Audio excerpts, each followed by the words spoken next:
نکیر کیسے ہیں اور کب آتے ہیں اور کیا کیا سوال کرتے ہیں، یہ میں آپ کو بتانا چاہتی ہوں۔ اس وقت منکر نکیر دو فرشتے زمین چیرتے ہوئے آتے ہیں۔ ان کی شکل بہت ڈراؤنی ہوتی ہے، ان کا بدن کالا، آنکھ نیلی اور کالی، بہت بڑی بڑی، جن سے آگ کی طرح لپٹ نکلتی ہے۔ مردے کو جھنجھوڑتے اور جھٹک کر اٹھاتے ہیں اور بہت سختی کے ساتھ بڑی کڑوی آواز سے یہ 3 سوال کرتے ہیں۔ پہلا، من ربک کا، یعنی تیرا رب کون ہے؟ دوسرا، ما دینک کا، تیرا دین کیا ہے؟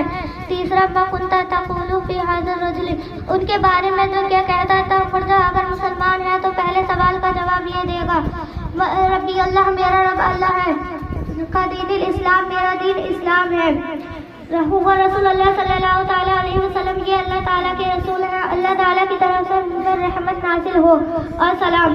اب آسمان سے آواز آئے گی کہ یہ میرے بندے نے سچ کہا، اس کے لیے جنت کا بچھانا بچھاؤ اور جنت کا کپڑا پہناؤ اور جنت کا دروازہ کھول دو، اس کی ٹھنڈی ہوا اور خوشبو آتی رہے گی، اور جہاں تک نگاہیں پھیلیں گی وہاں تک قبر چوڑی اور چمکیلی کر دی جائے گی، اور فرشتے کہیں گے سو جیسے دھولا سوتا ہے۔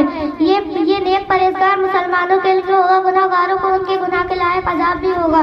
ایک زمانے تک پھر بزرگوں کی شفاعت، دعائیں مغفرت، یہ محض اللہ کی مہربانی سے یہ عذاب اٹھایا جائے گا، اور پھر چین ہی چین ہوگا۔ مردہ اگر کافر ہے تو سوال کا جواب نہ دے سکے گا اور کہے گا ہاں ہاں لا ادری، افسوس مجھے تو کچھ معلوم ہی نہیں۔ اب ایک پکارنے والا آسمان سے پکارے گا کہ یہ جھوٹا ہے، اس کے لیے آگ کا کپڑا پہناؤ اور آگ کا بچھانا بچھاؤ اور جہنم کا دروازہ کھول دو، اس کی گرمی لپٹ پہنچے گی، اور جہاں تک اس کی گرمی لپٹ پہنچے گی، اور عذاب دینے کے لیے 2 فرشتے مقرر ہوئیں گے جو بڑے بڑے ہتھوڑے سے مارتے رہیں گے اور سانپ بچھو بھی کاٹتے رہیں گے، اور قیامت تک طرح طرح کے عذاب ہوتے رہیں گے۔